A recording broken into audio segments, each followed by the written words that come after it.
Your people need to know they're not alone. They're not alone.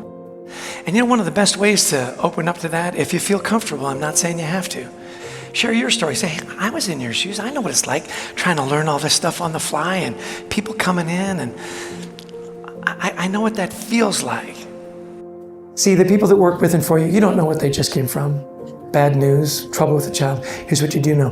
The time they spend with you, they can believe what they did mattered. They made a difference. And when they did, you noticed it and you celebrated it. Because when you say, I noticed, it gets translated to, I care. And everybody wants to know that somebody cares about them. So if you're a teacher, if you're a coach, if you get to speak in these big venues, this is the moment you kind of live for. Because at some point, hundreds of people are going to come through that door. And they're going to want to learn how to be better leaders, better teammates, better people. I've known Tony for 20 years. Super smart kid, classic millennial. And he came to us and said, do you ever talk about mental health and anxiety?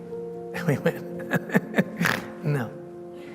50% of millennials, 75% of Gen Z said they have left a job due to mental health. And the question is why? It's because we don't talk about it.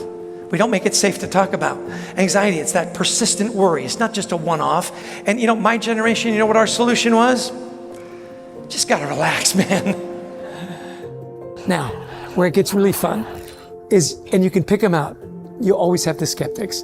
You know, the guys that come in and you can just see it on their faces. They would rather be anywhere, but their boss made them come, right? And they sit down and they're working on their phones and their emails, and then they start to listen. And then maybe something piques their interest. And then they lean forward. And then they start to engage. And maybe even they wipe away a tear. And they get it. And that's the moment as a teacher, you just love it. Now, I want to ask you a question. Raise your hand if you've got somebody on your team that's just killing it, like your superstar. And what do we do with those superstars? We load them up, don't we? We give them more and more and more because they never say no. They never want to disappoint you. And they're the #1 candidates for burnout. Chester, one of the world's great thinkers in the area of leadership, culture, recognized by global gurus as one of the top in the world. Also, 1.5 million books sold, 5 New York Times bestsellers. If you want to attract top talent, and you want to retain that top talent, you have to have a ratio that's positive. And there is nothing that creates a positive workplace more than the simple act of gratitude. Random acts of kindness. I'm excited. I love to teach. I love to share with people how you can create those cultures where people believe what they do matters, they make a difference, and when they make a difference, it's noticed and celebrated, because you know what? At the end of the day, everybody wants to be happy. With your people, you want to generate that celebration, that positive workplace.